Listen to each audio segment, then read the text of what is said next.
عليكم السلام ورحمة الله وبركاته. أهلا يا دكتور. ثواني بس. Try to share the screen first. طيب اديني لحظة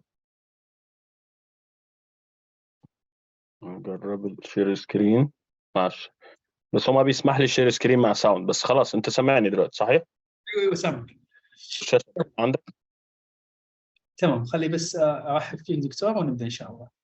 بس تمام. بليز الاودينس قبل لا ارحب فيكم بس اي واحد يجهز بس الستيتا. اوبن ذا ستيتا بليز. تمام. ارحب فيك دكتور وبعدين نبدا ان شاء الله. تمام، تفضل.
Hello everyone, and thank you so much for attending today's webinar. Today I want to welcome one of our keynote speaker, Dr. Mahmoud. He is one as well one of my PhD when we are studying a PhD in Portsmouth. So I am so happy, Dr. Mahmoud, to see you again after a long time. Dr. Mahmoud, he is an assistant professor in Austin University, United Kingdom. Thank you, Dr. Mahmoud, for accepting my invitation. Before we start, do you want to present your presentation or your workshop in Arabic or in English? In English, please. In English. All right. Okay. So before we start, if you have any question, you can ask. Doctor, do you want them to ask you directly or after the presentation? After the presentation, unless the question is related to what I'm doing. So if they really stuck the... Yeah. So after the presentation, please, you can ask Dr. Mahmoud directly, or you can type your question in the Q&A. Before we start, let me make it live in YouTube, so it will be record.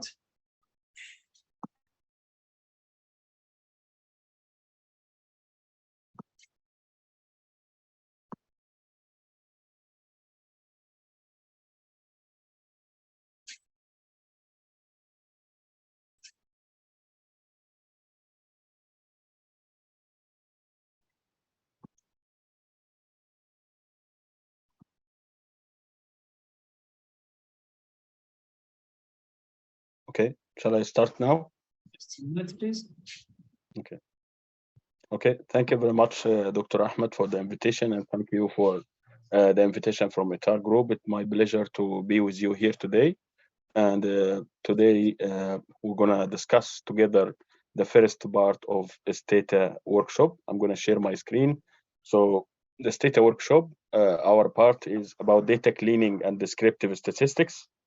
You should have ideally Stata open with you, so you can take note or practice what we try to explain together during the class. And if you have any question, you can ask, you can type your question in the chat, or you can ask at the end of the session. So this session will be important for people that work in quantitative analysis, whether you want to publish a paper in accounting and finance or any other domain in the business, or you're doing a PhD or a master degree level and using quantitative data. Basically, the statistical analysis part in the PhD or in the master dissertation or in the research paper will contain at least 5 main components. The first one is data management, how to manage the data, including downloading the data, gathering the data, and put it in a software that can help you in analyzing the data, such as SPSS, R, or Stata. Then you need to describe or provide some descriptive statistics tables, and this is what we're going to cover today. And then regression models, what model that fit your type of data and what type of regression you can use. For example, ordinary least square, OLS, or fixed effect, random effect, GLS, or mixed effect, or whatever. Well, if you test the moderation, you might use GMM, SBA, or we'll go through all of that, hopefully in the upcoming classes.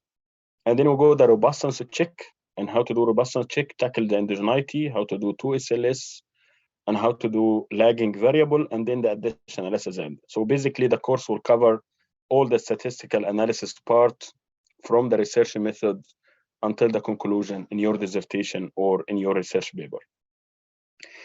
Just some housekeeping that I'm a good user of Stata, I'm not expert, so it's a knowledge transfer that you might point out an information that I will learn from you and you learn from me as well. The second point, that the question has to be in using Stata itself, because if we open the door or the floor for question about research method, we will find million questions that we are not able to finish in one set.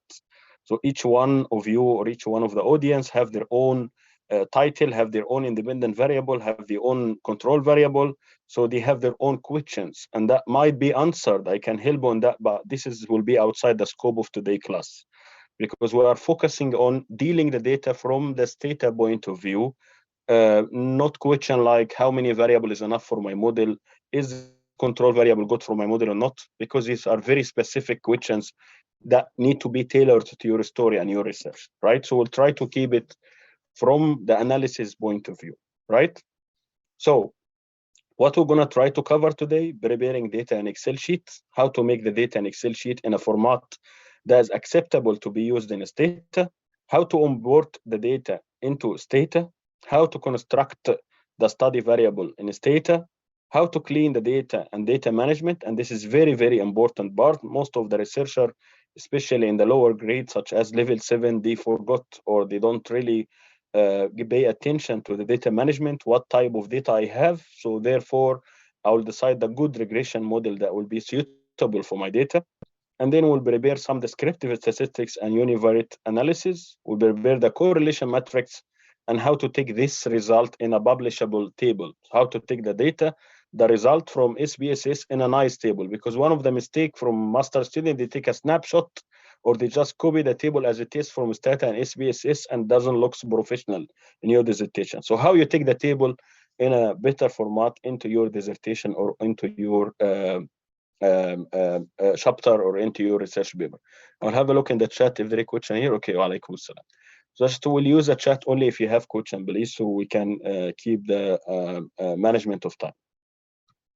Right, after that, so what we'll cover today, preparing the Excel file, importing the data set, how to deal with a string variable, how to merge more than one data set. So question you might ask, how to merge more than data set. Let's say if you download some data at the start of your PhD or your master, and after 6 months you collect another data again. Do I need to do everything from scratch, or there is a mechanism in Stata to combine 2 data sets together? Let's say if you download data from Bloomberg as a database, and after 1 week you download another variable from data stream, another variables from audit analytics, another variable from Bordex. So when I download, for example, the governance variable are not reaching Bloomberg, and I go and download that from Bordex, but I need in my study to put all these two data set together. So we will learn as well how to merge more than one data set in one Stata file in very simple way. And after that, how to rename the variable, label the variable, check if I have any error or duplicates, creating group ID, identifying the data set as a panel data, and how to get from here, from the sum, is the outcome that we're going to use in our dissertation, how to create a summary statistics table, how to create a univar table, problem that we can see in this table, and how to fix this problem, treating the outliers, export the descriptive and correlation table in a publisher format. So this is a topic that we will try to highlight together today, hopefully in the next 1 hour or 1 hour and a half.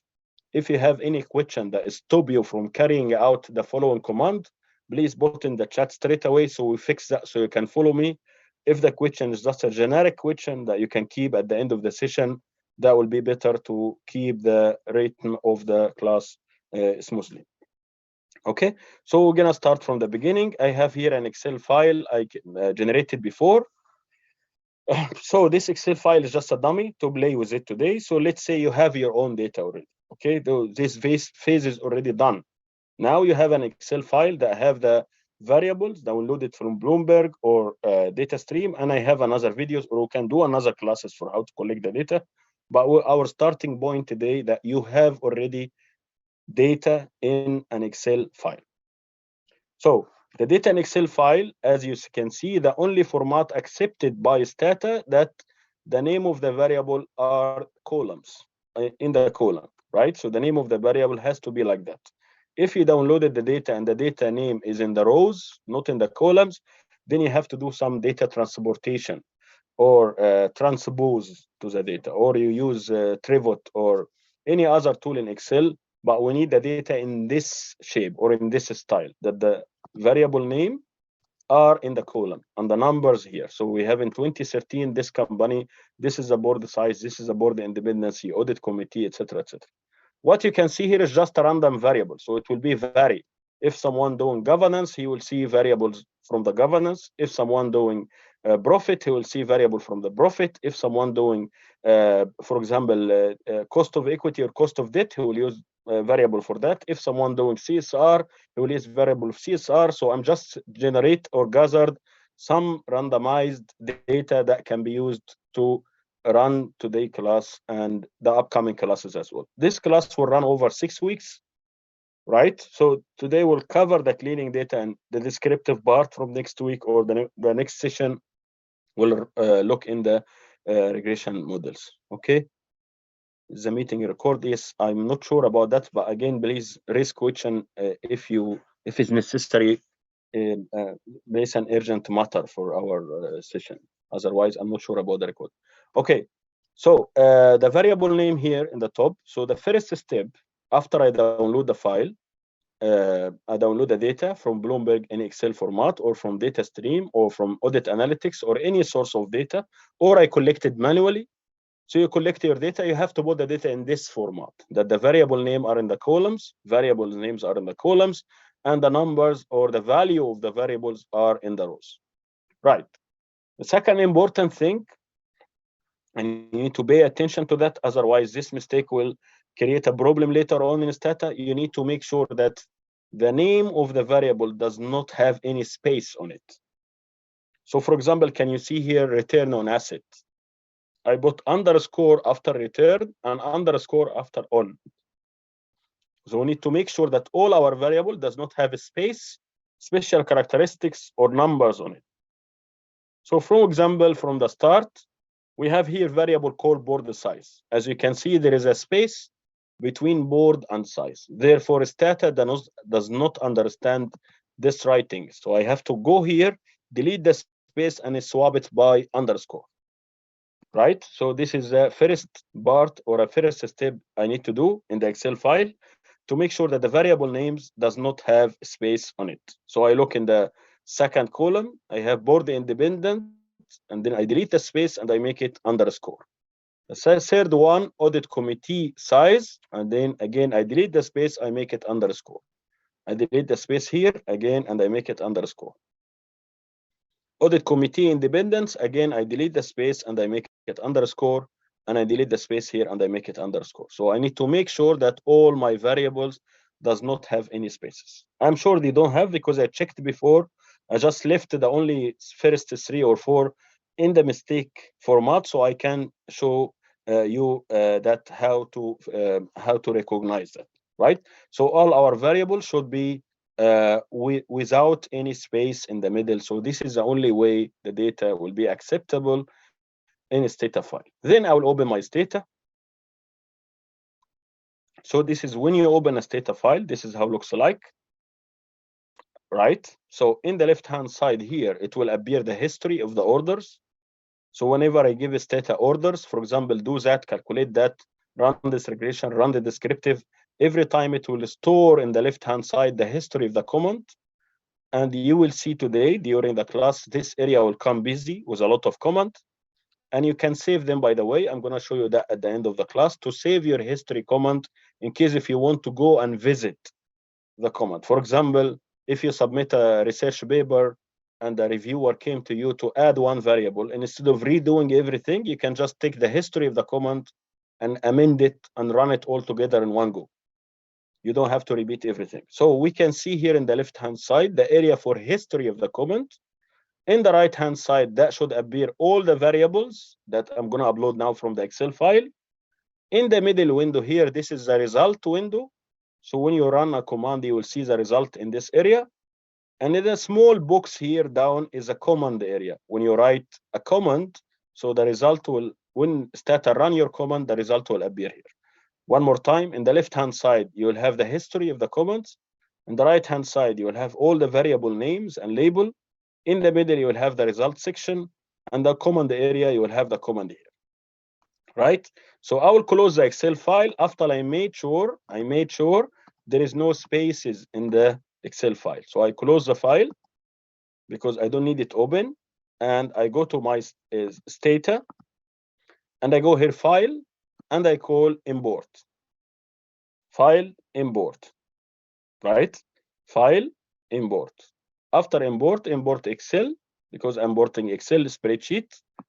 When I click on it, it will open for me a small window here when I can browse and get the file where I have stored the file here. So I have stored the file under data 1. This is a file we was working in the last 10 minutes. So one more time, you will say import, file, import, Excel spreadsheet, browse, and then you can go to the location when you have the file and import the Excel file. Make sure that you tick this box here, which is saying that import first row as a variable name. Why? Because as you can see here, the first row does not have any numbers, and therefore it will create a problem in our regression. So make sure that you click here, import first row as a variable name. So Stata will understand that the ISIN, the year, the board size, board independency, audit committee, etc., will be your first row. Import first row as a variable name. And I press OK. Obviously, from this here, you can swap between the sheets. Let's say if you have an Excel sheet, multi-sheets, and you want a specific sheet, you can do that from here. So I browse, I choose the Stata file, I press import first row as a variable name, and I press OK. What you can see here in front of you, in the left-hand side, the command import has been stored, right? In the middle, the result, we have 24 variable, 1,635 observation, number of years, number of observation I have. We have 24 variable, and in the right-hand side, you can see all your variable here, the one I get from the Excel file, right? So I import the file, and as you can see, this area for the history, this area for the result, this area for all the variable, and this area to type the command at the end, right? Obviously, if you write describe, command call describe,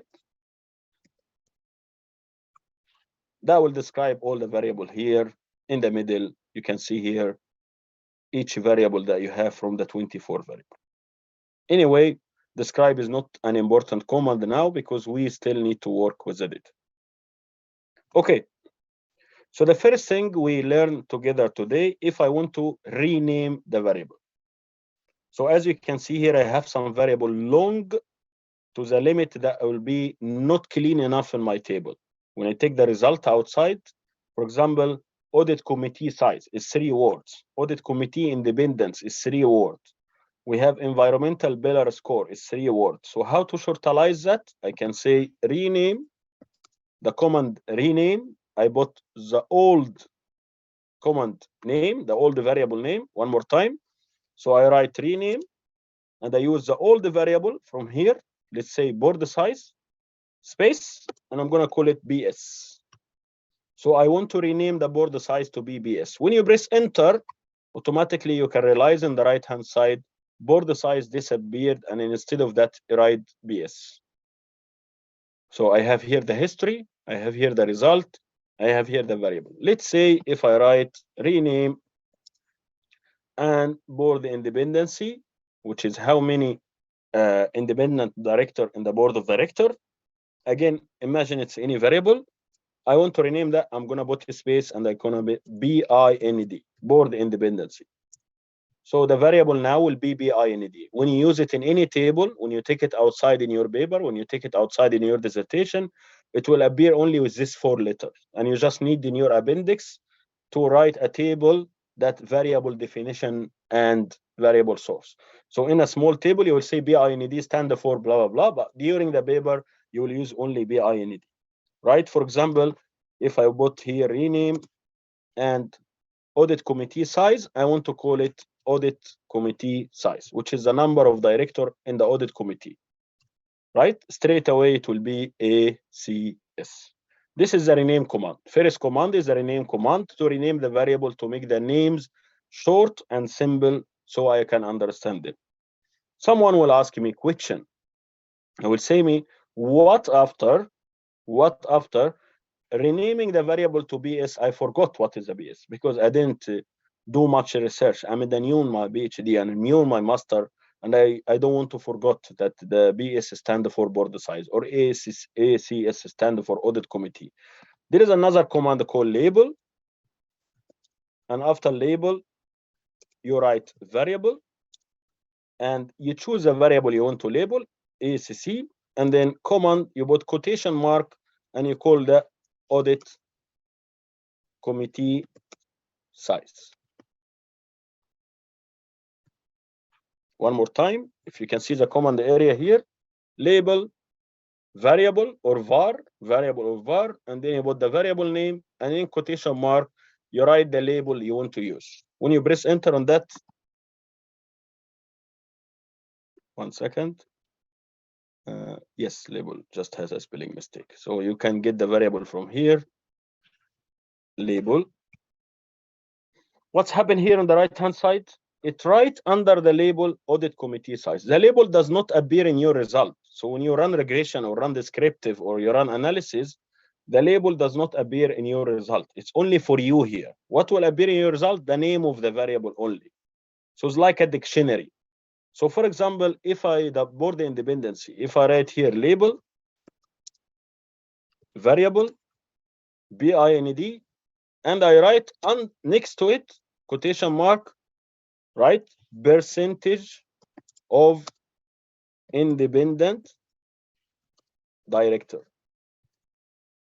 And I close the quotation mark. Enter. What happened here? It will write in the label percentage of independent director. This will not appear in the result. It will only appear to you when you open the Stata file, that when you see the BIND, you see straight away that means the percentage of independent director. One more time. So what we did first, we open the Excel file. We make sure there is no space in the variable name. We import the Excel file using file, import, Excel spreadsheet, browse. We import the file we need. We make sure that we import first row as names, as a variable name. The variable will appear here, and we learn the first 2 commands. The first one called rename.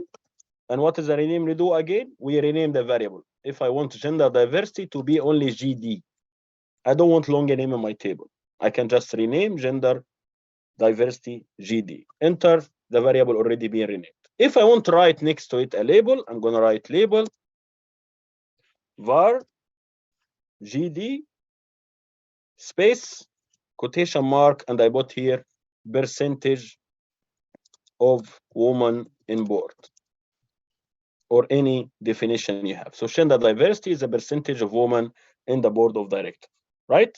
I press enter, the variable straight away write a label for it, percentage of women in board. So you need to spend some time to rename all your variable and make sure you have the correct label, because the project will take time from you and you don't want to rename every time. So when you take the table outside, it will be already with clear name, nice name, and you have all the time the label next to you, right? Is that clear? I hope this is clear. So we finish here preparing the Excel file. I'm just highlighting what we finished so I don't lose the track. Preparing the Excel file, which is removing the space in the variable name, importing the data set into Stata, right? Rename variable, we done the renaming variables, and we done labeling the variable.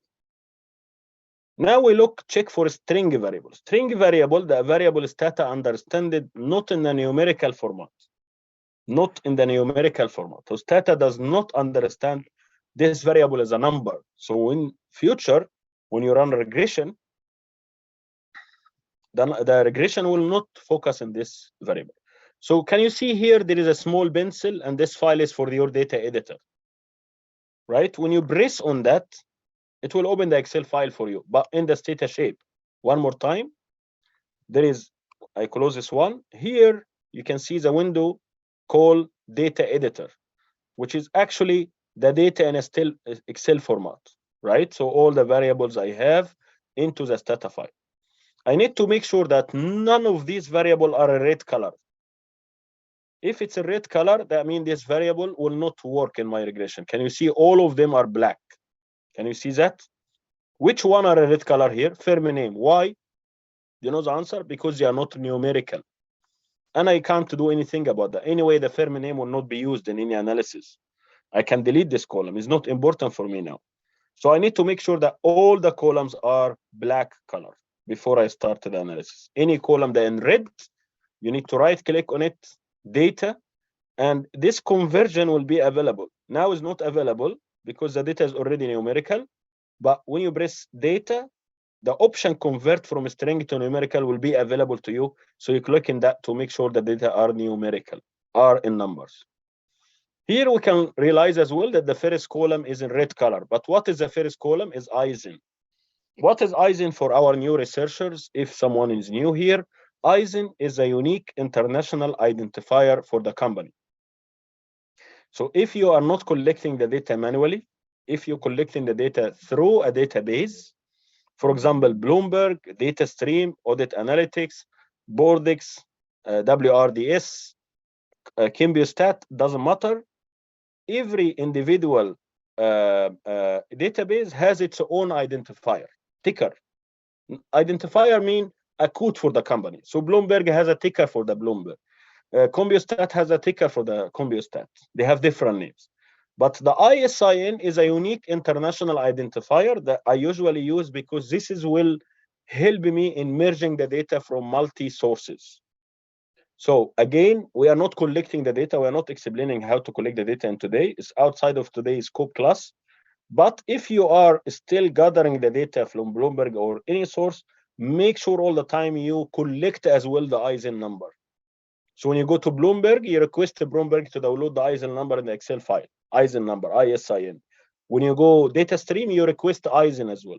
When you go Kimbustat, you request ISIN as well. So you have ISIN, which is the same for every data set. Why? Because if I want to merge the data together, combine the data together, the ISIN will help me much on that. Because how are you going to merge the data? You tell to the data, the Stata, please merge the data based on the ISIN, right? So the ISIN is a unique identifier, just to identify the company. It's just a code for the company, but it's international recognized. So you can see it in different databases. It here is red because it has letters on it. It is not a numerical one. Does this affect me? No. Why? Because I'm not including the ISIN in any regression. The ISIN here just to merge the data together, and that's it. So I'm not including the Eisen in any regression, and therefore I do not need the Eisen to be in a numerical format. I can do it in a numerical format, by the way, using decoding command, but I don't need that. So what I want to say again, that we need to make sure our data are in black color, they are numerical, except if one of the variables are a red color but is not needed, that in my regression, I don't care about it much. Right? So here we did the preparation in the Excel, we imported the data in the data set, we make sure our data does not have a string variable, which is sometime it will have in your case. So you just basically go in data editor, highlight the variable you want to change. If it's red, you will have an option here called convert data from string to numerical. Right. After that, we did the string, we did the renaming, we did the labeling. Now we need to learn how to merge more than one data set. So this data set here is data set number 1. I collected yesterday from Bloomberg. I will save this file. File, save as, and I will save it, and I call it dataset version 1, and I press save. Right? Save the file as normal. We are saving any normal file, right? File, save as, you choose the location that you want to save it, and you press save. So we have now data say Stata number 1. Now the data saved. What we'll do, we'll go, I'll check if someone has a question in the QA. Can we see how to convert string to numerical? Instead of converting is randomly, or do I provide the numbers? No, you don't have to provide anything, but I don't have here example of a string variable. You don't need to do anything. Right click and you press data. Okay, I'll try in the firm name, right? Just to show you. But the firm name obviously will give us bad numbers. But anyway, just to show you the steps, because this is the only option to see the string option there. So I press right click, I go data, convert a variable from a string to numerical. It will open a file for me, options. I need to make sure that I tick here. What is the difference between this and this? This will create a new column with the numerical. This will convert the current column to be a numerical. Which option, whatever you like to use. You might wish to create a new column, including the numerical, or you might wish to convert. Usually I convert. Why I convert? Because I don't need the string version of the data. I don't need it. I just convert the data straight away to numerical, and make sure you tick the first option here, which is convert the non-numeric string to missing value. So if you face an option that the cell does not have any numerical, don't leave it a string, make it missing. Why? Because I don't need it to be string. If I have it a string, it will not work. One more time. File name. Let's say if I want to change this file to be this data to be non-string, right click in the variable, I go to data and then convert the variable from a string to numerical. They have two options here. First option is to create a new variable, and then you have to name it, or you convert the current column to be numerical straight away. The original string will be lost. And this is the option I prefer because I don't need the string anyway in my analysis. Make sure I take the first one, and the first one here, if you face, I'm telling Stata, if you are facing a problem that one of the cell doesn't have any numbers on it, for example, a space, please change it to missing. Don't leave it a string, because I don't need any string value in my column. And I press OK. As you can see here, they make all missing. Why they make all missing? Obviously, you know the answer. Because none of them has a numbers. It was a company name. Right? I just want to show you how it is the steps. Right? So right click. Now the option convert will not be available. Can you see? Because the data does not have this string variable anymore. So convert variable from string to numeric. Take the first option. If you don't see number, make it missing and press OK. That will convert straight away the column to be numerical. And you can see here the command for this stringing the variable has been stored in the history. The result in the middle, how many variable has been replaced, and that's it. Right. So what we did so far, we prepared the Excel file by removing the space in the variable name. We imported the Excel file. We changed the string variable to be numerical. We learned together how to rename the variable and how to label the variable. If you remember, rename and label, to put the label here, so you understand what is this variable stand for, and renaming to change the variable name to be a short name. Okay, there is no new question here. Okay. After that, now we learn how to merge more than one data set. We start in the first bar. So I save the file, save as. I choose the location, and I press save. Because I have it already, tell me replace. I press yes, replace, no problem. This file is saved now. Now I need to go and import the other Excel that I want to merge, right? Because we assuming that we have two Excel files now. The one I downloaded from a database and the other one from the database, or one I collect at the beginning of my PhD and the other one I collect after 6 months, or one has the data until 2018, but after 2 years I managed to gather the data until 2022. For any reason, you have two sets of databases and you want to merge them together. So the first step, you save the first file, and the second step, you import the second Excel, as we did before. File, import, Excel spreadsheet, browse, and you take the other file that you want to import. Remember to import the first row as a variable name. Remember to import the first row as a variable name, and I press OK. He's warning me here that you have data in memory. I don't care because I already saved it, so I press yes. Now you will have only the new variable in the left-hand side. The command import stored in my history, and they tell me that we import 8 variable 1635 observation. Just a quick practice, we can do some rename. So if we put here rename, risk disclosure, and I put the risk disclosure, RD, right? Total audit fees, rename. I don't need to write all total audit fees in my table. I can say here audit fees, AF. If I'm scared that I might forget what is the AF stand for, I'm going to use a command label just for me, var, and I choose AF, and I put 2 quotation mark, and I write here total audit fees in pounds. In case if you have multi-country study and some companies has in pounds, some has in euro.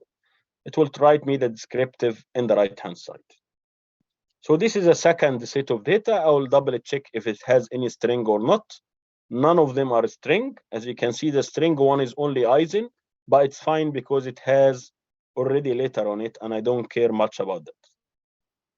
The important thing here that I have to save this file, save as, and I save it as a dataset version 2. He telling me that you have already that because I have in my computer. It doesn't matter, I want to replace. Now what you have in your PC, you have 2 files, 2 Stata file. One has 24 variable and one has 8 variable only, and you want to merge this variable together.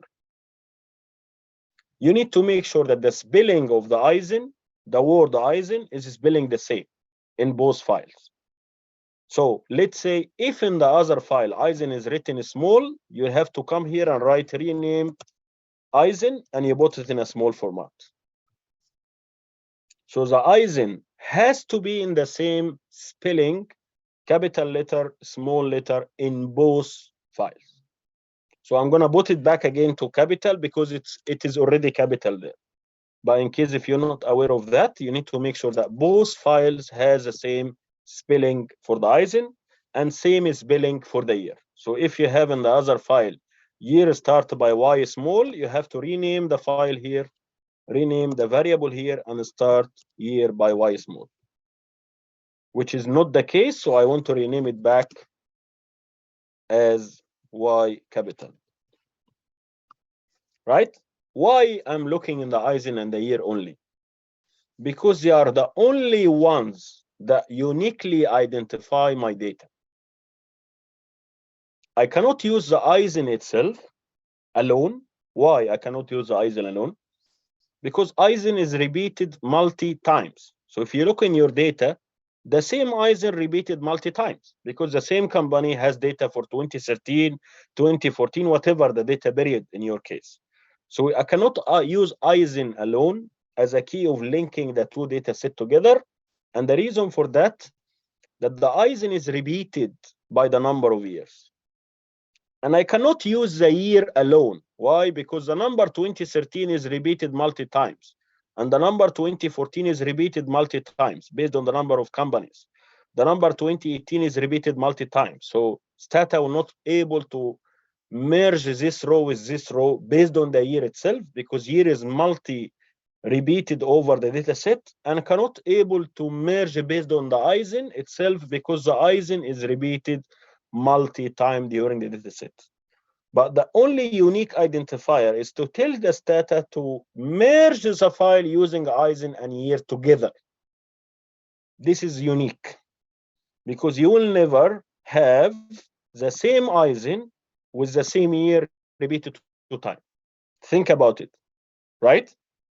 The company for the same year will be only repeated 1 time. So if I tell Stata to merge the data based on the ISIN or the ISIN, the identifier, and the year in the same time, so Stata will check the ISIN and year, that will uniquely identify the data set.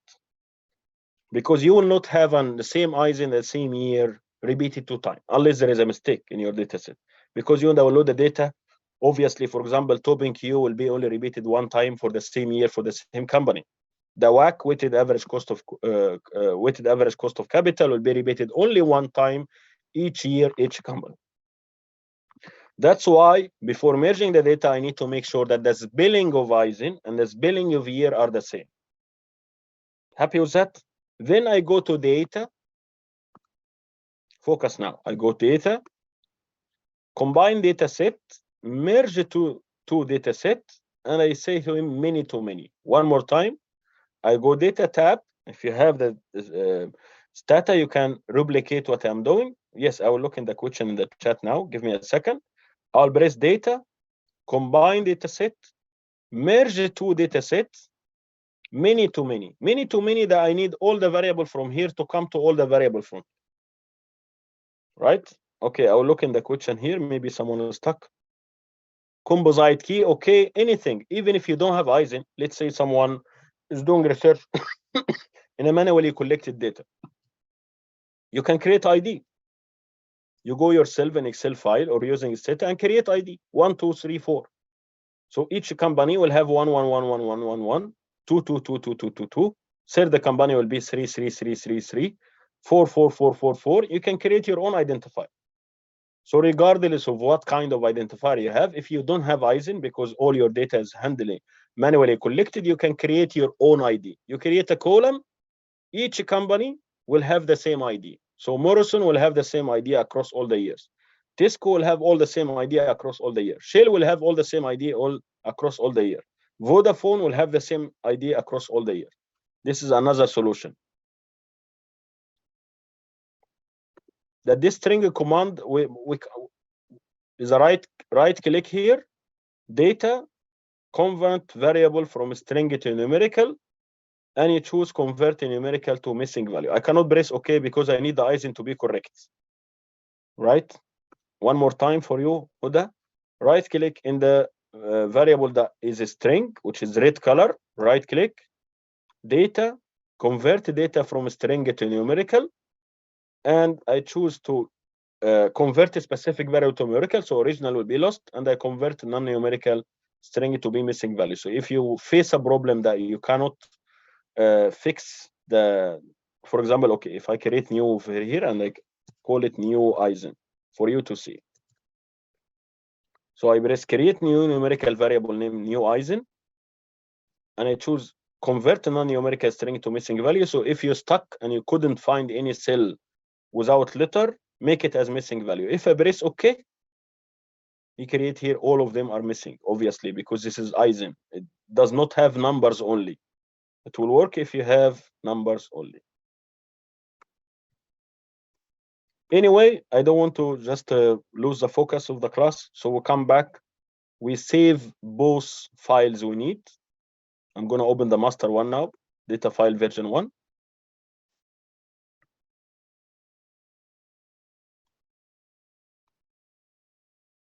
So I'm going to open the file version 1 or version 2, whatever. And I press file, data, combine data set. merge two data set, merge two data set, and I choose many to many, many to many, because I need all the variables to come from both files. And the identifier here will be ISIN and year. Make sure. ISIN and year. If you use year only, you will have mistakes. If you use ISIN only, you have mistakes. If you don't have ISIN for any reason, that will be replaced by your ID. ID for the company. You create ID for each company manually. Right? So we merge between ISIN and year. One more time. I go here, data, combine data set, merge two data sets, many to many, and I choose ISIN and the year from here. Right? And then I browse, I choose the other file I want to merge it, which is dataset version 2, and I press OK. Can you see here? The data is merged. You can see all the variables together. You remember WAC, topping queue, risk disclosure, that was in the file number 2, and the file number 1 has the board size, board independently audit committee, etc., etc. So I can go ahead and save this file, save as data version 3, for example.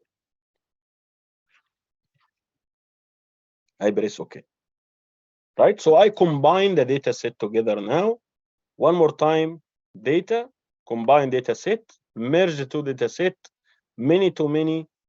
You identify the data by ISIN and the year together, because this is a unique identifier for each company.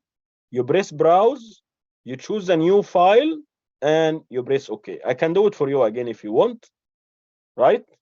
Quickly, if I open, I'll open set number 1, which is the original one. I press data, combine data set, merge two data set, many to many. I choose from here ISIN and the year. Make sure I choose ISIN and the year. So in your case, they will not be written, and you choose ISIN or ID and the year, and I choose a file which is dataset version 2, which is the one you want to merge it together, and you press OK. The data is merged, and all of them appear here. Right? Usually, it's a good practice to drop underscore merge. Drop underscore merge to drop the command call merge. Why? In case if you want to merge another file in the future, that will work. Because now if I try to merge another file, it will give me error message. It will tell me merge already exists. So I'm just removing the word merge from the database, nothing else. I can say, so for example, here I show you example, data combine data set, many to many ISIN year and press OK. Look, variable merge already defined. So to avoid this mistake, if you want to merge multi-files in the future, you say drop, and you drop the merge. Now it will allow you to merge another file you need.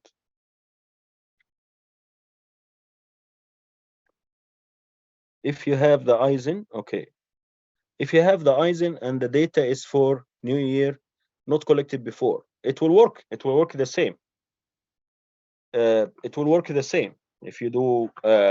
So you want to, okay. So in your case, you can put the data under each other in Excel file. If I understand the question correct, I might try to double check that later on when we finish. But I think you can, if the data is for totally different year, you can just put them under each other if they are for the same variable. If they are for different variable, then the merge command should work. But I'll double check that. Okay, so what we did do so far, we prepared the Excel file by removing the spaces from the variable name. We imported the data set. We dealt with the string variable. We renamed the variable. We did label, and we did the merge. Merge more than one data set. Now we merge the two data sets from two places using data, combine data set, merge to the set based on the ISIN in the year. I choose the other file. The data now is merged. I check for duplicate, and checking for duplicate is just to see if there is any error, just in case you was working in a late night, you was working day and night, you usually don't save your file, and happen by error that one of the ISIN and the same year has been repeated more than one time for any reason. For example, ISIN one time you write it small, one time you write it capital. So we're checking for duplicate. We're telling the Stata to check for us if there is any data repeated for the same ISIN for the same year, just to double check. And the command for that is quietly by Eisen and year generate duplicate condition n equal 109. And I will share the command with you end of the session. So I'll come to the data set. I put the command quietly. What does it mean quietly? The word quietly, when you use in the Stata, telling them I don't need the result. You do it and keep it for yourself. I don't need to see a result in the middle here. Just to do what I want to say without presenting result to me. So quietly is like that. When you use quietly at any time, that means run this command in the background.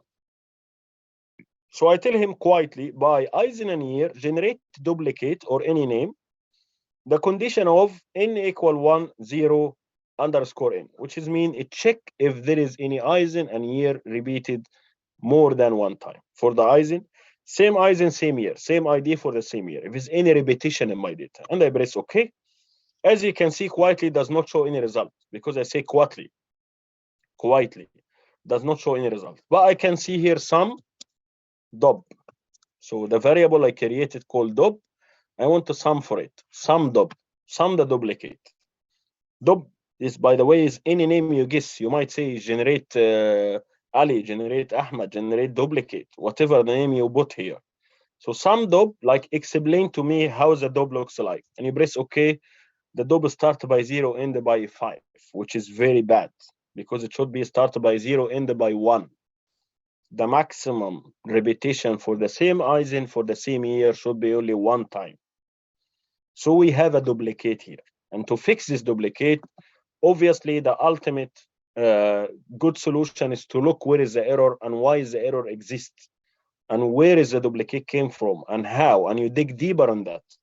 But just for the time for the class, as we don't explain research methodology, we explain only using the Stata, and we have to treat this error quickly now in order to run the future command. Otherwise, we'll stuck and we'll make further error.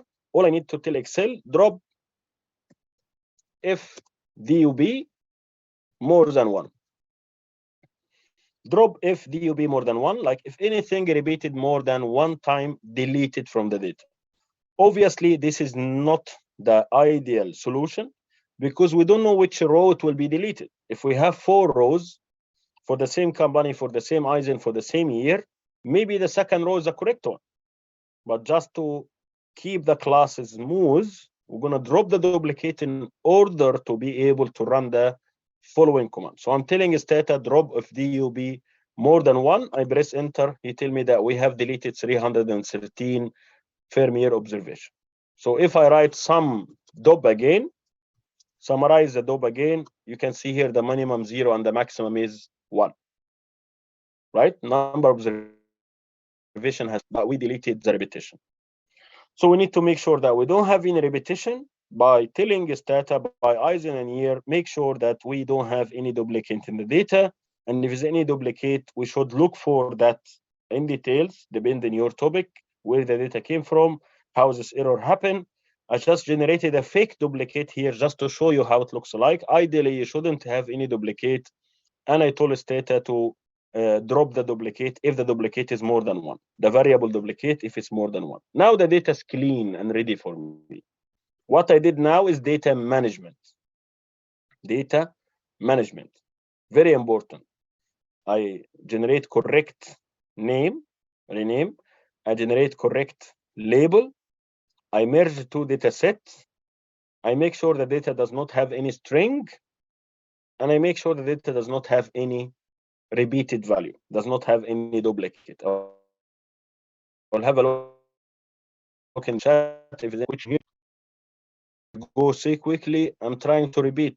Tell me, is this, if you guys see,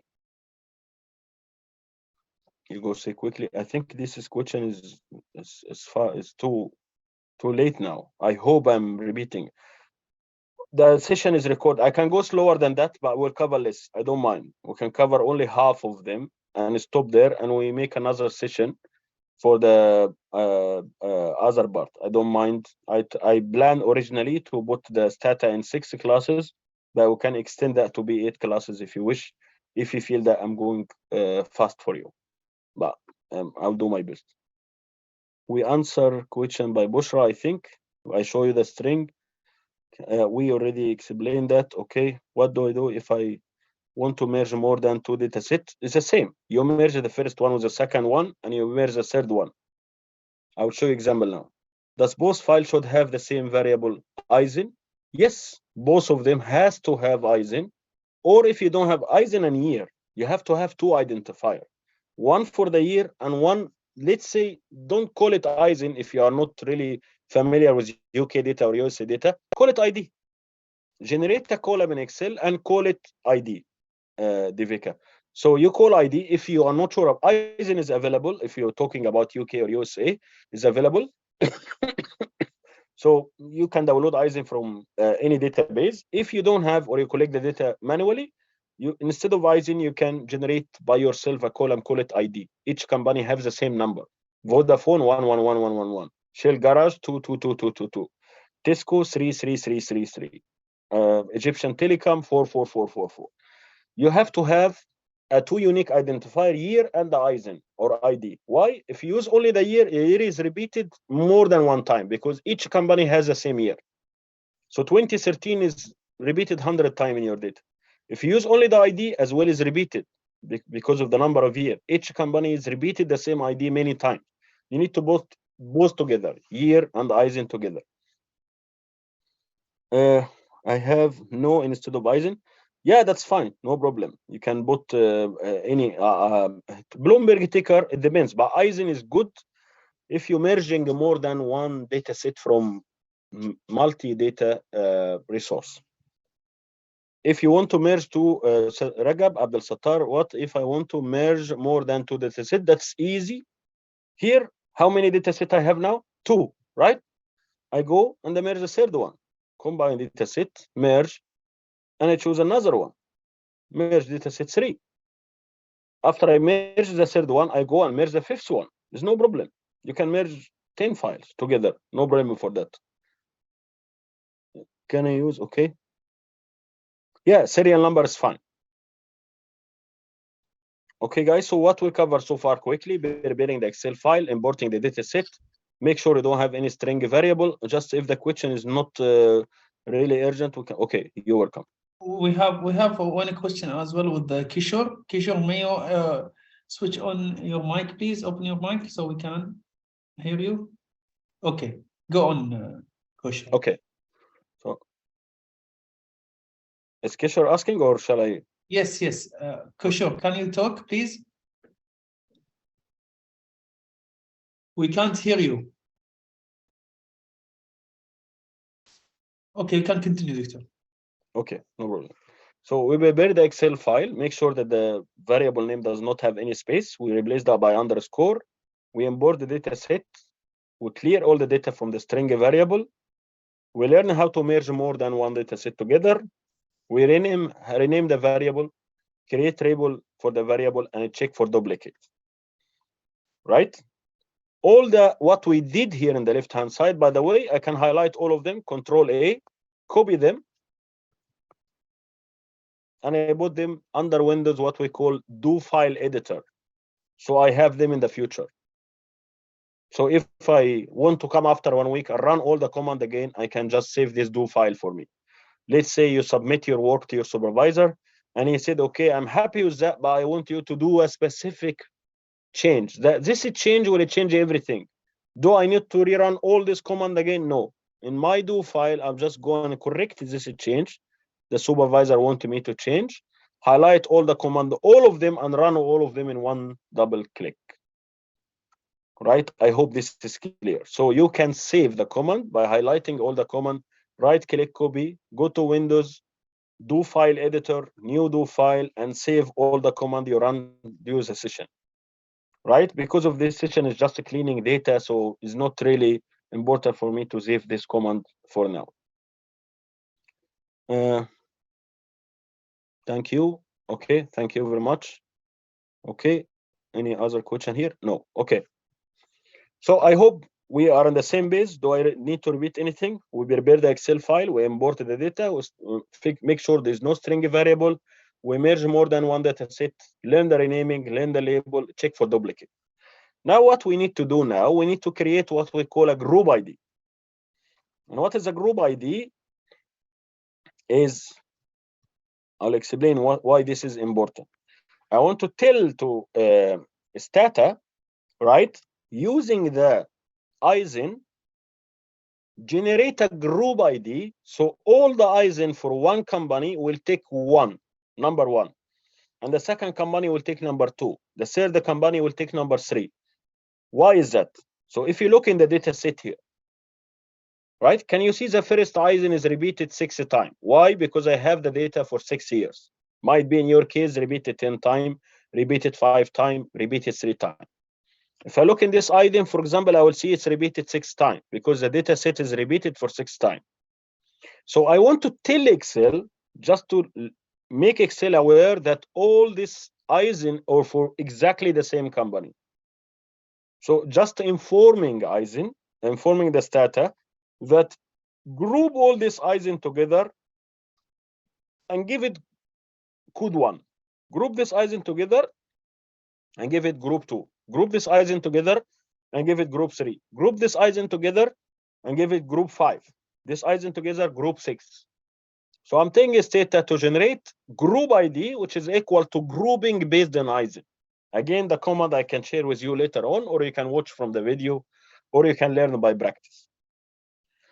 Right? So I'm telling the Stata now to group the ISIN into a variable called group ID. Enter. Straight away, you can see a new variable exists at the end here. Can you see this variable? On the right-hand side, group ID. So I can summarize that, SUM. Group ID start from 1 and ended by 281. So how many company I have? 281 company in my data.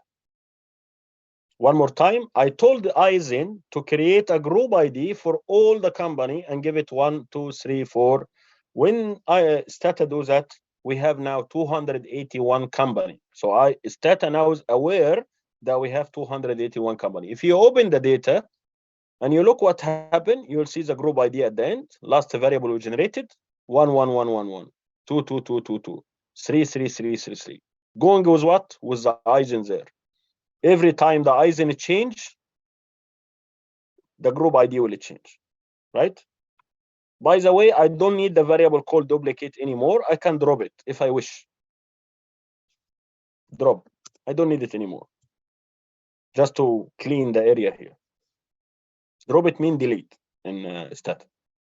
One more time. So what I did now, I create a group ID telling Stata to understand that each group of ISIN will have related to the same company. Each group of ID were related to the same company. Any question in the chat? Okay. Thanks. Okay. Thank you very much. So here I identified the group ID. Everything is done. I'm ready to start. What I did is data management, data cleaning. Everything is clean. Now I'm ready to start my work in my Stata file. Assuming that you already renamed all the variable and labeled all the variable, check all the duplicate, you repeated what I did. Now the file is ready for you to work. You save this file and you use it in the future for your study during your PhD or your master or your research paper. Now, what we will do, we need to tell Stata what type of data we are using. And to cut this short, because this is again a research methodology topic that will take hours to explain, the data in front of you, ladies and gentlemen, here is a panel data. Data repeated for the same company over the number of years. We call that panel data, which is, I think, 70–80% of the audience, if they are doing a quantitative, will be using the same sort of data. It is not an event study. It is not something that will happen 2–3 times a year for the company, for example. No, we have total asset one time for each year for each company. We have, for example, board size one time for each year for each company. This is called panel data. Anyway, this is another topic, what kind of data we're using, but usually 80% of us will be using panel data. So I want to tell Stata this is a panel data. And to do that, I'm going to write a small command, say xtc. So xtset, xtset, and here group ID and the year. The command will show an error before I press enter, but I want you to know there is an error there. xtset group ID and year.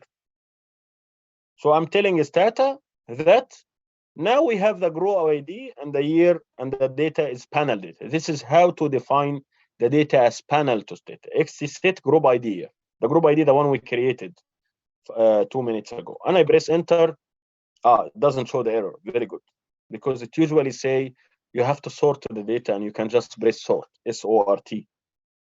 Sort year, for example. The command sort is organizing the data based on this column. So if I write here, sort year, look in your data set, you'll see the year is ordered. Can you see that? 2013 first, then 2014 after, 2015 after, 2016, 2018. Sort by year. If I say to the data, for example, sort by Eisen, what will happen? You look in your data, you will see the data sorted by Eisen, right? If I say to the data, for example, sort by board size, what will happen here? You open the file, you look here, the data is sorted by the board size. But anyway, we don't need that. What we need here, the command xtset group ID year, which is giving the Stata the definition that this data is a panel variable. Panel data is repeated for the number of years for the same companies. So now Stata knows it's a panel data. This is important step, xtset group ID year, because if you forgot that, it will not affect you immediately in today's class or maybe next class. It will affect you in point 3, robustness check. When you try to run random effect and fixed effect, if the data is not defined as panel, the Stata will not be able to run robustness check for your data. Right? So xtset group ID here, data now is defined as panel data. Everything is ready. We're going to learn only 2 more things, hopefully, and then we'll open the floor for question. The first table you need to put in your dissertation or in your PhD or in your master or in your research paper. The first table is descriptive statistics. Descriptive, when you make sense of the data, you describe the data without going in details in any regression or any explanation or any hypothesis or any title, the relationship between board diversity and firm performance. I don't go all of that. I just explaining my data. Descriptive mean make sense of the data without interpreting anything, just explaining the data.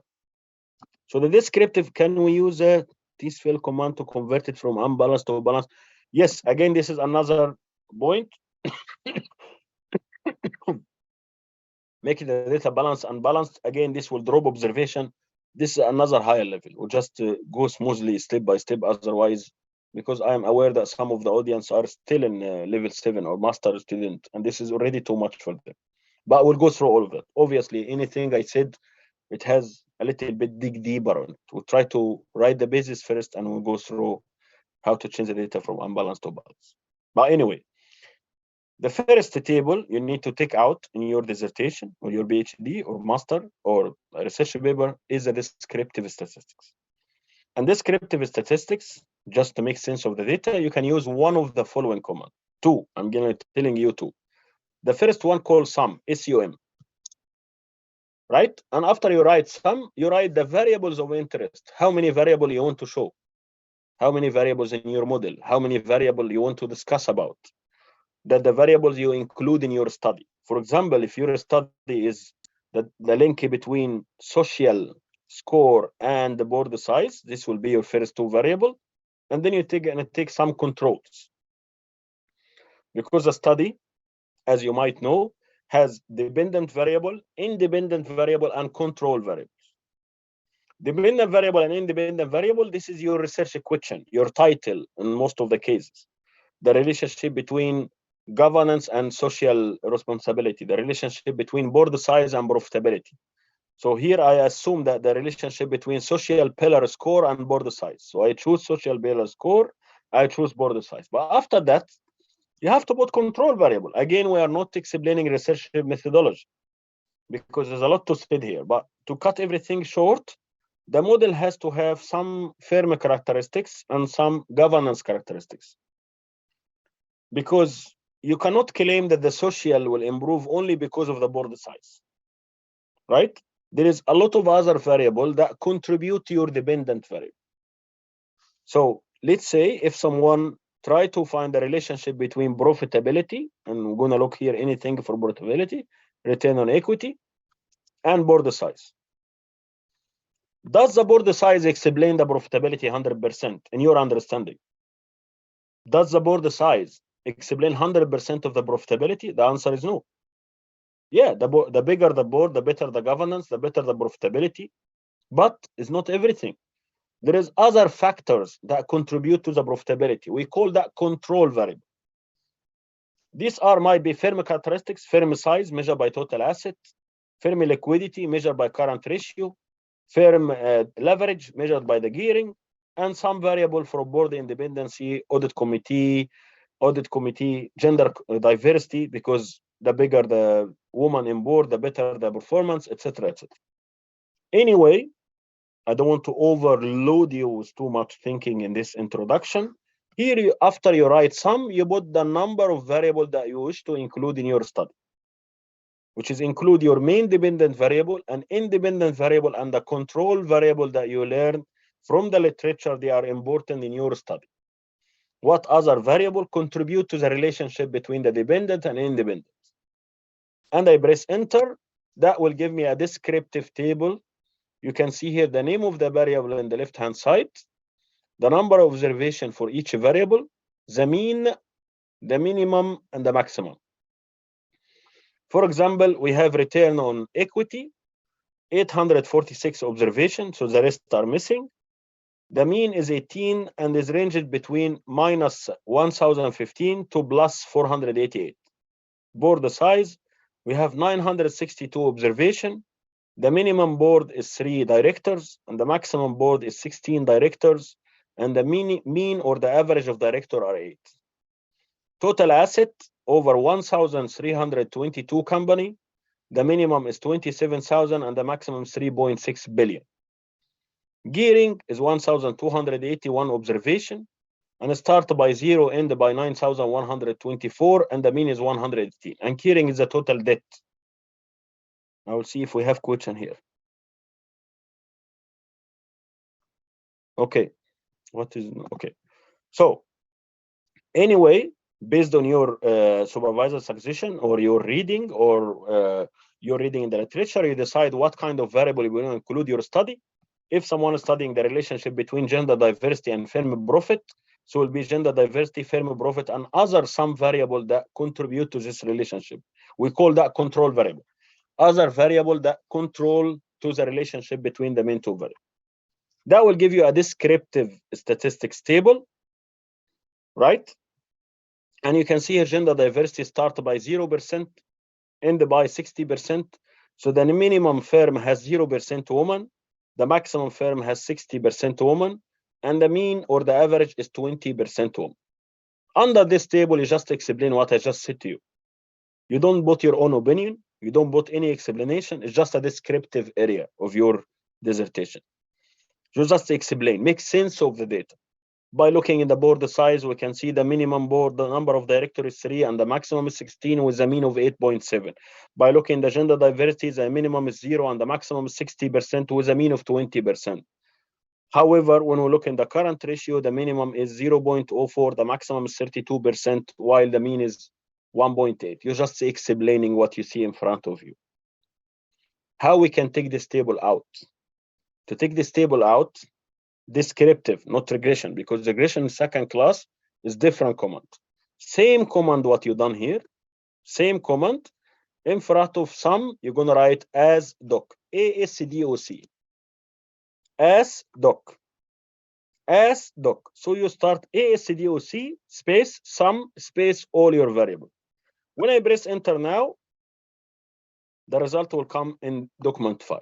We press on it, it will open Word file with the result ready, neat and editable, nice format. Do not take a screenshot. Do not take copy and paste Excel. Make it like that.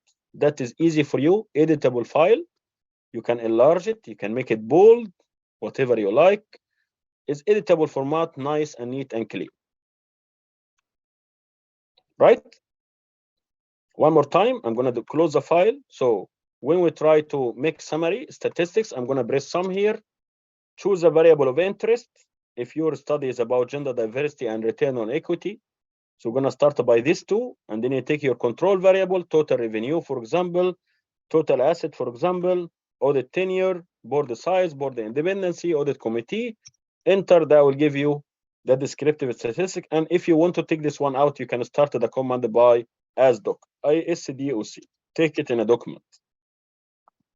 So you have this table ready for you in Word file, right? Type. Go back to the Stata. Another command to do that is called univar.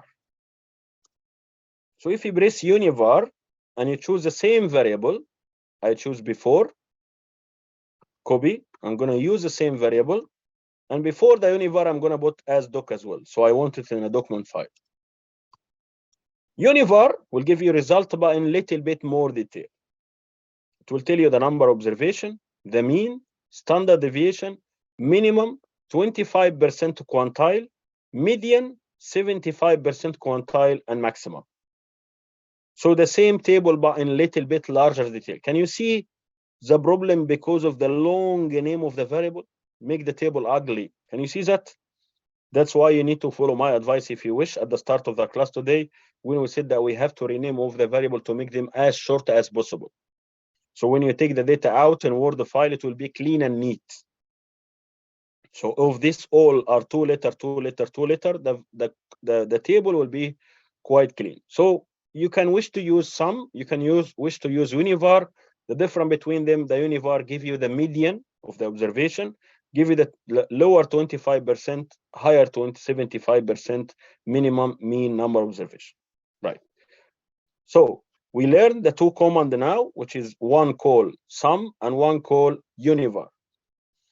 Is any problem in this data? This is what I'm saying now is extremely important, because if you skip this part, the consequences will be severe later on, end of your dissertation part. Because anything you will choose later on will create a massive impact. We have to go back from the beginning and to clean the data. So we need to check, is this data correct? Does that make sense for us? That gender diversity range between 0 and 60%. With a mean of 20%. Does this make the data normally distributed? Does the 20% fall in the middle between 0 and 60? Does 20 fall between 0 and 60, guys? No. Can I expect audit tenure? What does it mean audit tenure, for example? The number of years the auditor serve in the same company. Anyway, I'm not interested to teach you audit variable, but you will see different variable in your case. Audit tenure. The number of years that the auditor serve in the same company is ranged between 1 and 26 in your mind, and the mean is 6. Does 6 fall in the middle between 1 and 26? In other words, how many of them actually reach the limit of 26? And here we talk about extreme values or outliers. If I have 4 students in the class, 4 students, the exam is from 100.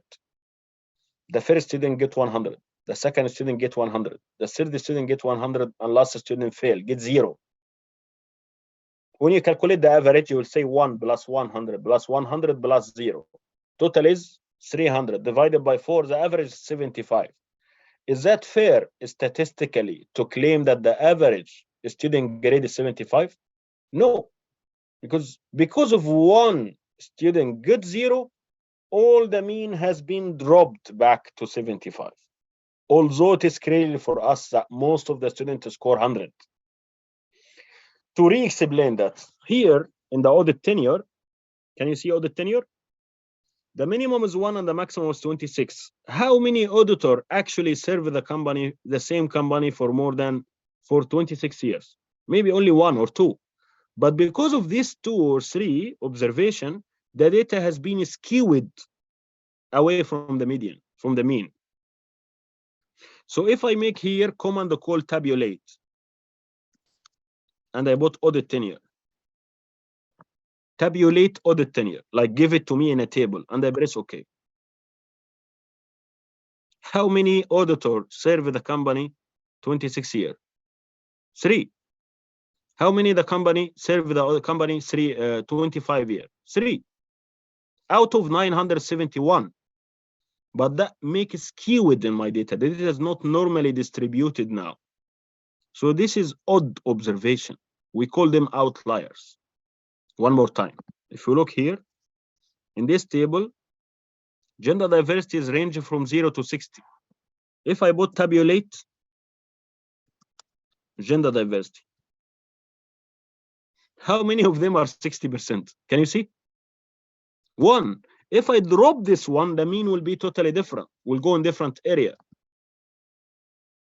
Had struggle to join. In case it's recorded, I can watch later. Okay. This is again is irrelevant question. Can you define the vessel data by Eisen and year? Yes, but the Eisen is repeated. The Eisen will be repeated multi times. You can define by Eisen and year. All these are control variable. Bushra is asking. I think yes, you can have more. It depends on your topic. When it's your study. In my PhD, I have 18 control variables. Someone else will have 10. Someone will have 6. It depends on the topic. It depends on the literature. It depends what control variable can be used in your study. This is totally different story. It's away from what we're trying to say. So when I run the sum regression here, it shows me that the gender diversity range between 0 and 60, and all the 60 is only presented one time. We call the outlier. Extreme value affect my mean. This is called data cleaning, and I have to do that correctly in order to have robust data that can be used in the future. You might get away with data not really normally distributed in a master level, but above master level, PhD degree, or research paper, or conferences, you need to make sure that the data are normally distributed. So if you see a paper published and you can see the mean is not actually in the middle of 0, middle of the minimum and the maximum, that means the data is not normally distributed, so therefore they cannot be run by OLS regression, for example. So how to fix this problem? To fix the problem of outlier, there is so many treatment in this statistically. Again, our class is not research method.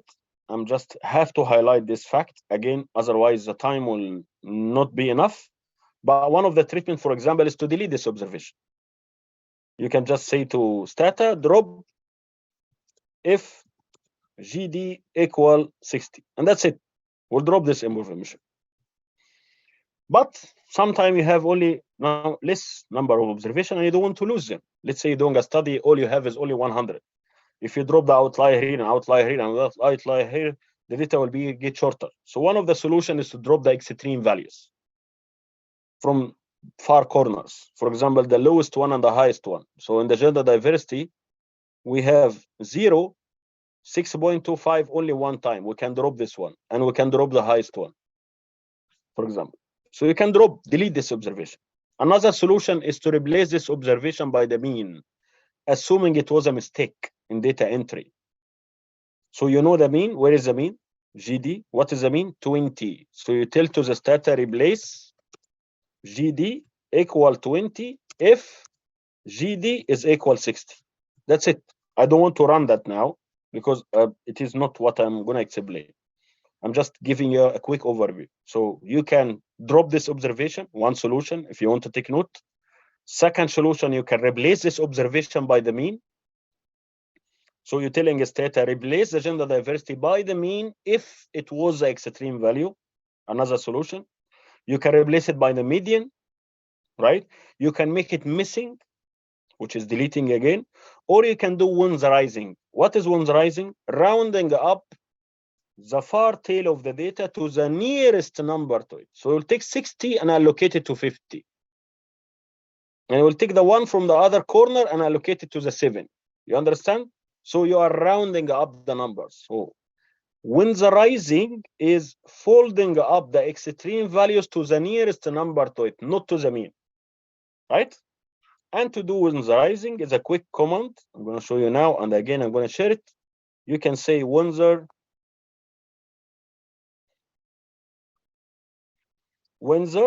GD. This is a variable I want to windsor. Generate GD underscore 1, another name. Windsor the minimum 1%, or you can say the minimum 5%, whatever you like. And I press enter.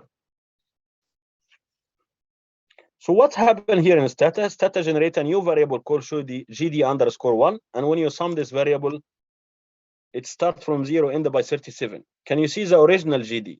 Let's show you. Sum GD and GD1.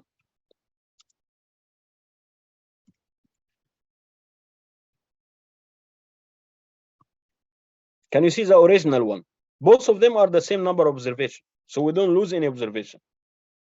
The minimum was 0 and the maximum is 60. Here the minimum is 0 and the maximum is 375, because he delete all the extreme values. So when I make tabulate GD1, you'll not see this extreme value anymore. The maximum will be 37.5, which is makes sense actually. The maximum woman in board in the UK should be around 37.5 or 40%. It's extreme value to have a company that have 60% woman, maybe one company or two.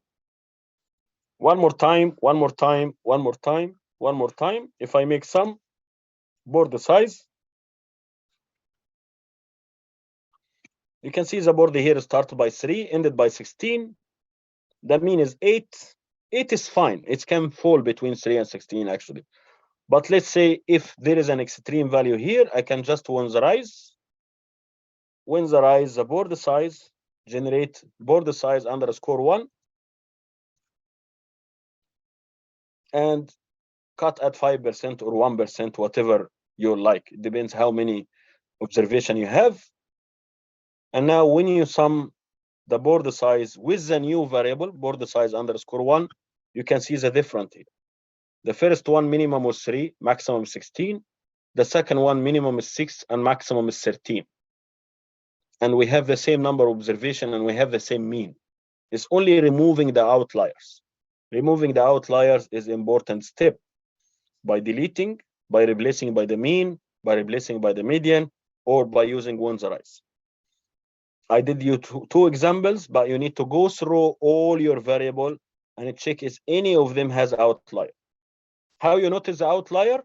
The mean is not actually placed in the middle of the minimum and the maximum. For example, border independency here, the mean is 57 and falling between 0 and 100. So border independency can be winsorized as well, if I wish. So I'm going to go windsorize. I'm going to put windsor, border independency, generate border independency underscore 1 at 5%. Now I don't need to use the old border independency anymore. I need to use the border independency, the new one, border independency underscore 1. Can you see the difference here? The second one makes sense, right? Because now how many firm will have 0 independent director?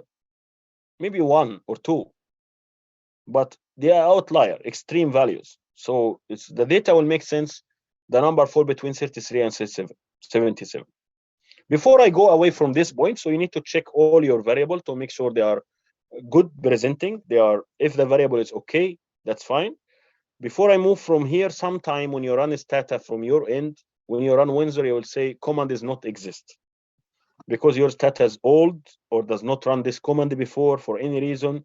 To overcome that, you need to write SSC install, and you write the variable name you want to install.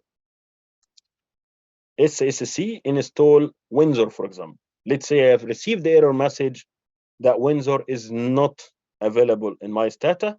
I'm going to write SSC install Windsor and I press enter. The Stata will check to upload this command for any command you see in my video or other videos that you don't see in your Stata. You can install it. Doesn't matter which version you're using, but write SSC install Windsor, right? For me, it's already exists and up to date, so it's fine. In you, it will be loaded and just Windsor will be working for you. right? The other treatment, so the first treatment, we treat the outlier.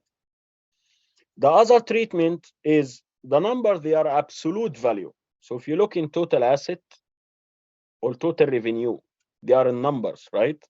If I sum the total asset and total revenue, numbers here are in billions. Numbers here are in billions because revenue in millions, asset in millions. So if your study is to find the relationship between number of directors and the total asset, the relationship will be very weak because standard the relationship, it will be very strange. Like you will find every 1 pound in asset affect your board size by 0.0000001 of your profit. You understand? Because the scale is different. The board size is scale from 5 to 10 or 0 to 20, while your total asset is started by 27 and ended by 3 billion. So the scale is different. If I tell you now, can you explain to me the effect of 1 penny spent in the UK economy? 1 penny. There is an effect for sure. 100% there is an effect. But how you present this effect will be 0.0000. You understand? The scale is different. And this problem usually happen when my variable are in absolute number. For example, raw number. For example, total asset, total revenue, audit fees. If I have audit fees here, I remember we have audit fees earlier. Audit fees, audit committee, board size, audit tenure, audit asset. Anyway, so any number, yeah, audit fees is here. So audit fee is ranged by 61,000 to 5.3. To find the relationship between sustainability disclosure, which is a number only 5, 10, 11, 12, and the total revenue or audit fees, you will find a relationship, but the regression will be very weird. The coefficient, what we're going to learn next week, will be very weird because the scale is not the same area. Numbers in asset and revenue and audit fees are in billions, thousands, while the other number in board size or board independency is ranged from 0 to 100 maximum. Do you understand the problem?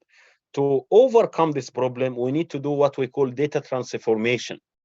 Data transformation, we transfer the variable to more readable format. What I want to say here, if one of you has gotten the exam 100 out of 100, and the other guy got 70 out of 100, can I make it 100 to 70? Yes. Can I make it 10 to 7? Yes. Can I make it 5 to 3.5? Yes. Can I make it 50 to 35? Yes.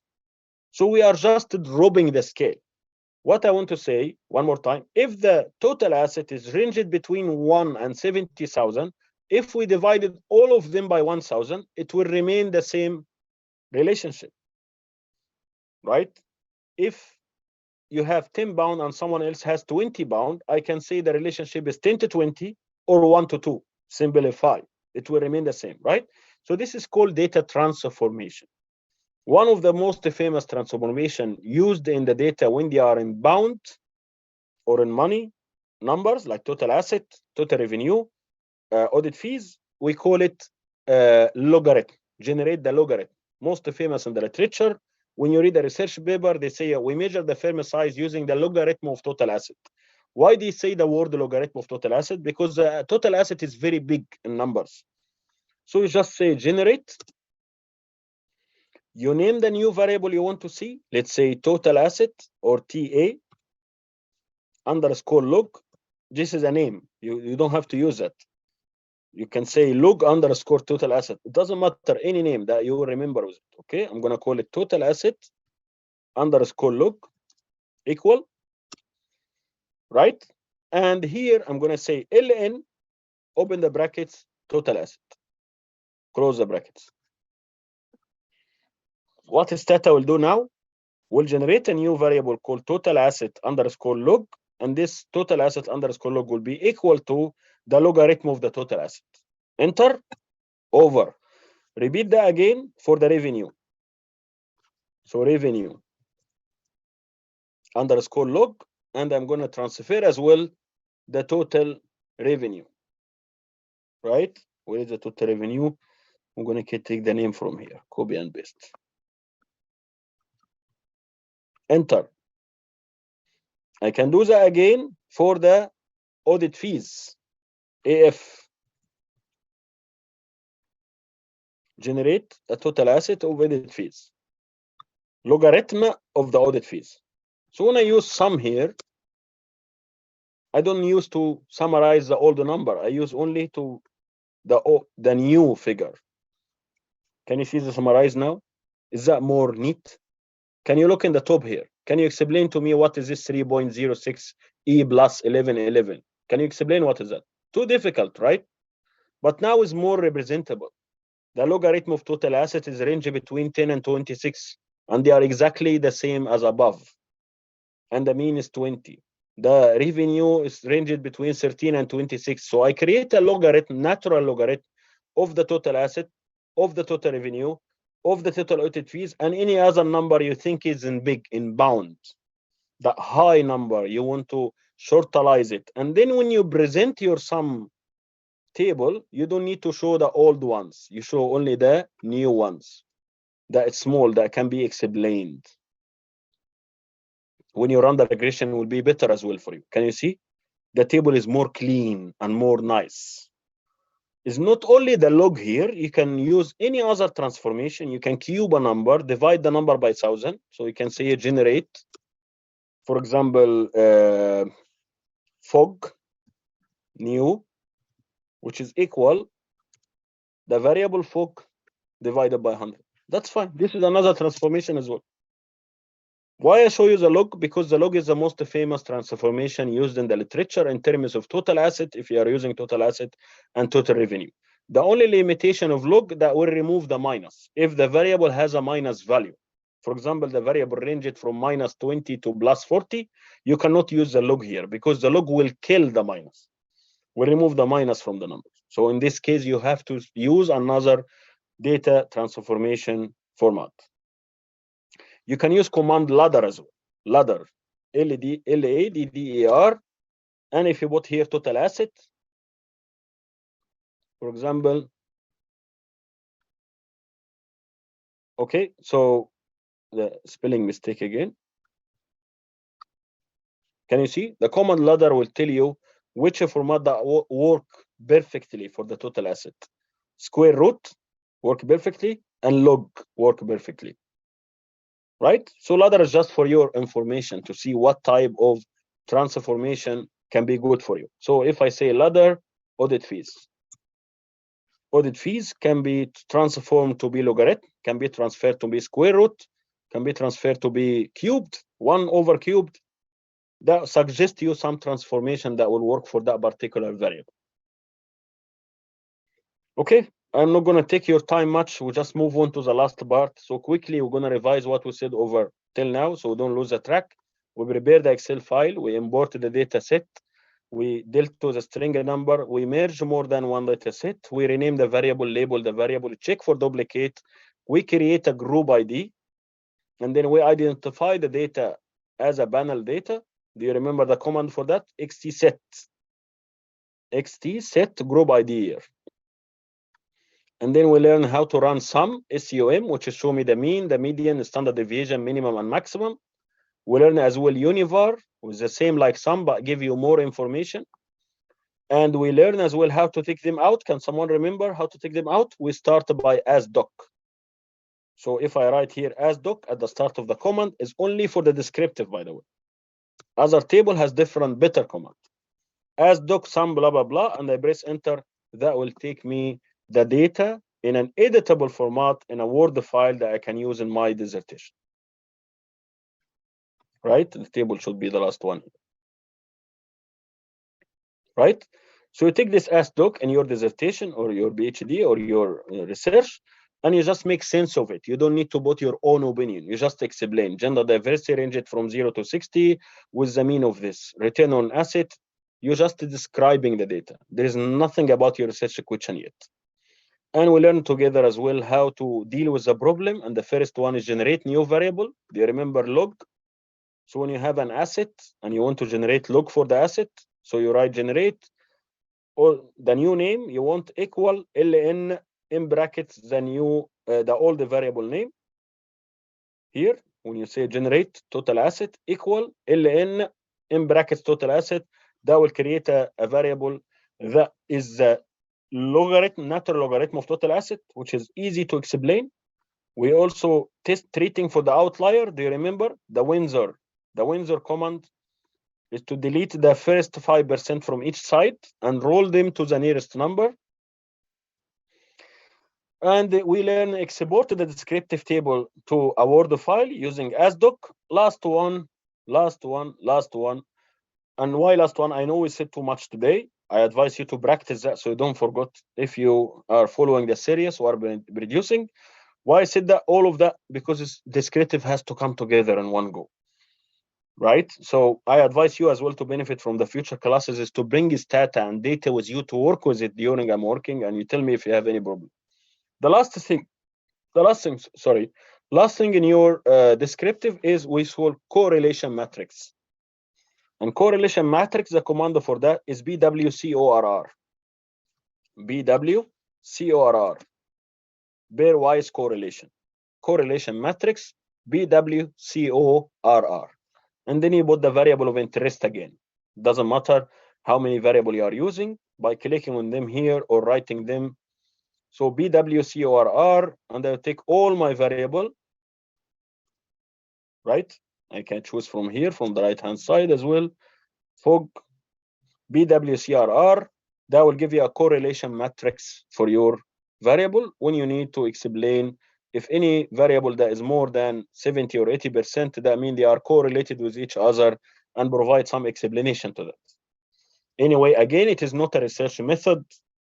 How the variable correlated or not correlated, it depends on your study, it depends what you want to prove, because the correlation matrix can actually explain the relationship between two variables. So relationship, for example, here is a little bit strong between the audit fees and total asset. The higher the total asset, the higher the audit fees. Does that make sense? Definitely yes. The higher total asset, the bigger the company, the bigger the audit fees. So you just need to provide some descriptive what you can see from the correlation matrix here. We have correlation is high between revenue and the total asset. Do you agree with that? The higher the asset, the higher the revenue? Definitely yes. There is a high correlation between total asset and total revenue. What if I don't know how to read this number? Basically, you can repeat the command bwcor, put all your command, all your variable. At the end, you press comma and you write SIG, significant. So if you add comma SIG at the end, that will give you the table again. And under each table, you have a significant level explained to you. And as you know, if you know anything under 5% is significant.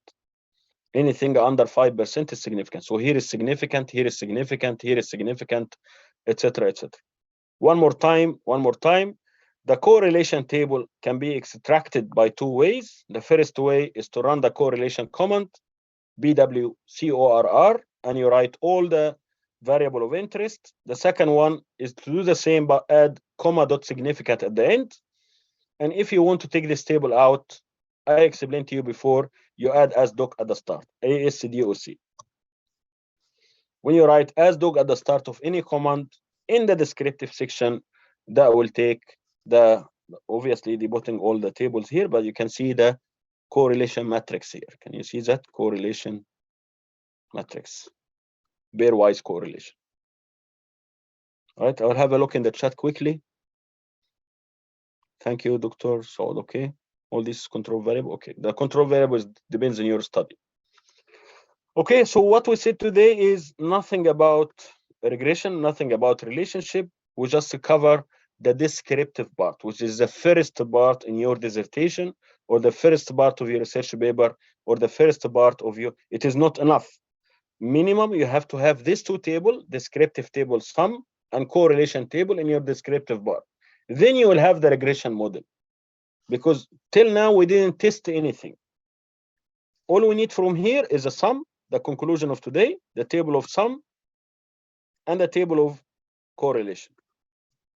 This is the conclusion of today's class, as you can see in front of you. The table of the summary statistics and the table of correlation matrix.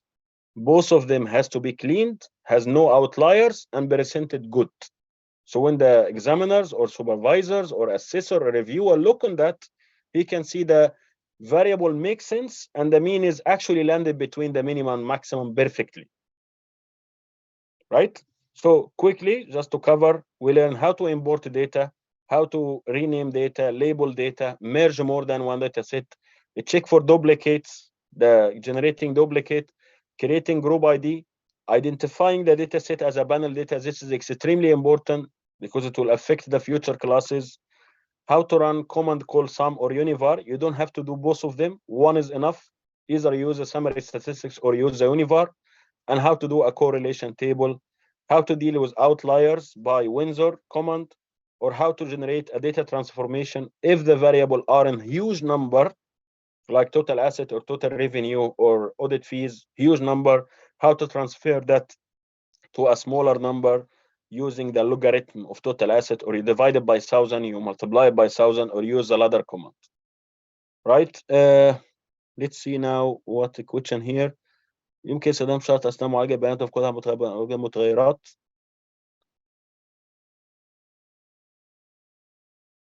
Yes, Huda, I think you asked me this question before the class. I will answer to you outside because I don't want to distribute other but too much detail. But when you write here count, for example, and you put I missing, and you put any variable you want, let's say audit tenure,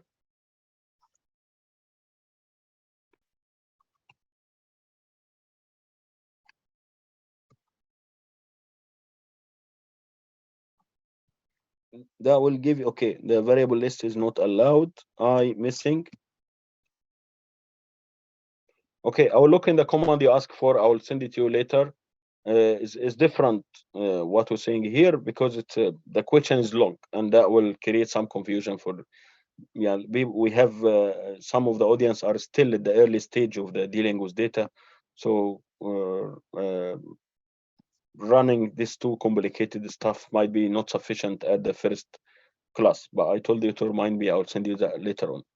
Okay. Okay, thank you very much. Last thing, don't forget to copy the command you have done and put it in do file and save it. So if you want to go back and do any minor change, you don't have to run all this again. So for example, if I go to my supervisor and he said, add one variable here, this variable are not enough. I can just add it here manually. Let's say gender diversity, right? And I take it copy, add it in all the rows, all the rows here, gender diversity as well. Right? And I just go copy all this and run it in one go. Press enter. All the table that I have for all the dissertation will be run again if I have the do command file saved for me. How I register for the next session, please. Dr. Al-Qattan will handle that. Thank you very much for the interesting session. Thank you, Hazar. So Dr. Al-Qattan will announce how to register for the next session. I think the announcement will be by email or by, if you are follow us on the Twitter or Facebook, it will be announced maybe next Sunday or the Sunday after. It depends on the availability of ITAR. Anyway, thank you very much. I enjoyed my time for you, and sorry if I was a little bit quick. I tried my best to cover the important part for today's class. And if you have any question, feel free to ask. Thank you so much, Dr. Mahmoud. Jazakallah khair for your effort and your time. We really appreciate it. I think you answer all the question regarding the next class. Inshallah, will be the same day next week. Inshallah, will be on Sunday at the same time, which is 8 a.m. 8 p.m. Sorry, Kuwait time. Dr. Mahmoud, what is the next class? The title of the next class? Yes, the next class will start to look in the regression models. So we'll do the ordinary least square, OLS, fixed effect, and random effect, which is a basic regression analysis. Great. Thank you so much. Inshallah, I will announce it tomorrow or the day after tomorrow. Inshallah, tomorrow I will announce it in all the social media, Facebook, Twitter, Instagram, and LinkedIn, everywhere.